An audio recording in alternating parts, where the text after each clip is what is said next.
नमस्कार दोस्तों, मेरा नाम है रितेश और मेरे चैनल पे आपका स्वागत है। दोस्तों आज बात करेंगे एक सीरीज के बारे में। नाम है चूना। आई है ये नेटफ्लिक्स पे।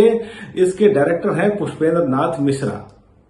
दोस्तों रिव्यू की शुरुआत करने से पहले एक रिक्वेस्ट आपसे कि यदि आपने अब तक मेरे चैनल को सब्सक्राइब नहीं किया है तो जरूर ही कर लीजिएगा, क्योंकि वेब सीरीज और मूवीज के रिव्यू के साथ साथ आपको यहाँ मिलती है ओटीटी की दुनिया की हर जानकारी।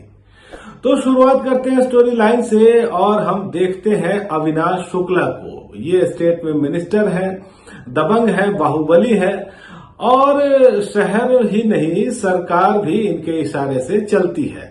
लेकिन शुक्ला जो है वो एस्ट्रोलॉजी को बहुत ज्यादा मानते हैं। ग्रह नक्षत्र के हिसाब से अपनी चीजें वो प्लान करते हैं, कई अंगूठियां पहनते हैं और उनको बदलते भी रहते हैं। तो शुक्ला पहले एक गुंडा था और फिर धीरे धीरे उसने अपराध का अपना एक साम्राज्य खड़ा किया, सियासत की दुनिया में वो आ गया। लेकिन इस सब प्रक्रिया में उसने अपने कई दुश्मन भी बना लिए।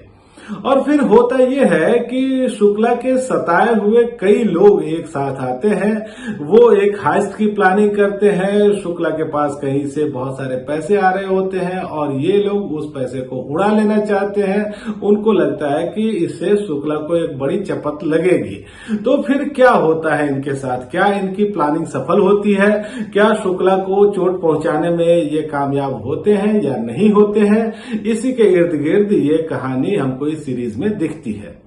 दोस्तों इस सीरीज की जो कहानी है वो ठीक है। राइटिंग में कुछ जगहों पर कुछ लचर चीजें हमको दिखती हैं। डायरेक्शन इसका ठीक कहा जा सकता है। और दोस्तों यहाँ एक हाइस्ट तो है ही, लेकिन यहाँ कॉमेडी भी है और ये सीरीज इसी का एक मिश्रण है।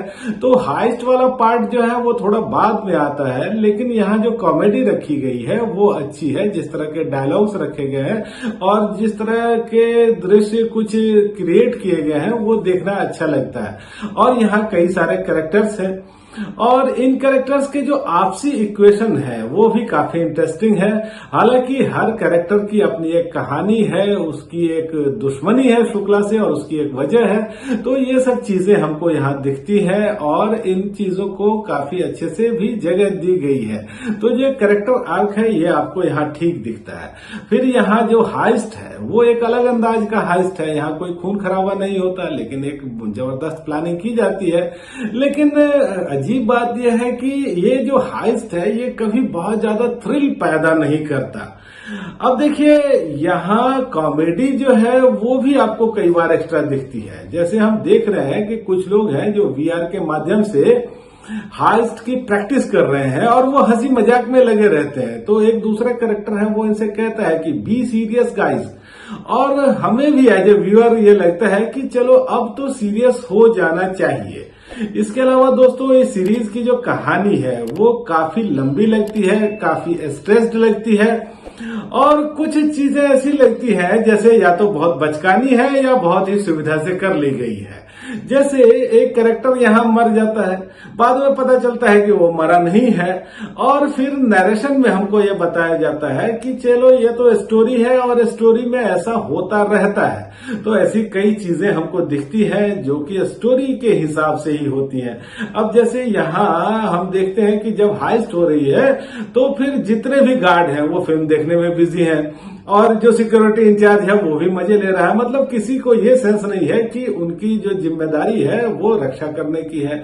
या फिर हम यहाँ देख रहे हैं कि एक आदमी जो 300 करोड़ रुपए कैश देने के लिए तैयार है वो 490 करोड़ अपनी प्रॉपर्टी बेच बाच करके जुटा पाता है और किसी को 500 करोड़ देने हैं तो भी 10 करोड़ उसके पास कम रह जाते हैं। तो ये चीजें ऐसी हैं जो देखने के साथ ही लग जाती है कि यहाँ कुछ कमजोरी है।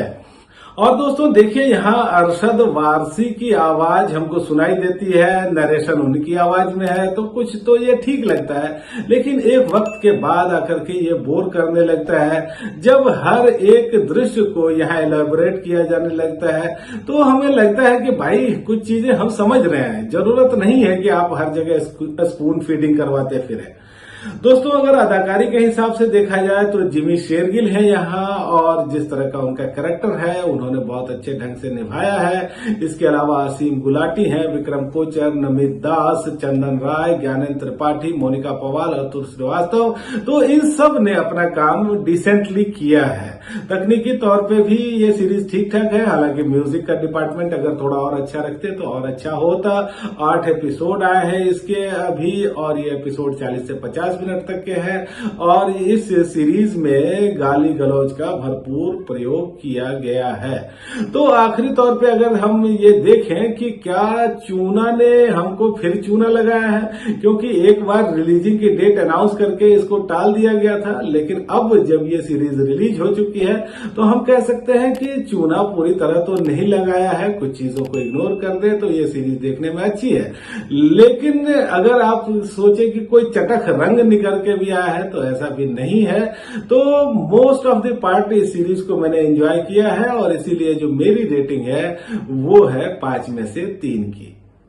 तो दोस्तों आज इतनी ही बात। आपको यह रिव्यू कैसा लगा मुझे कमेंट करके बताइएगा, और आपने अगर ये सीरीज देखी है तो भी मुझे बताइएगा आपको कैसी लगी। धन्यवाद।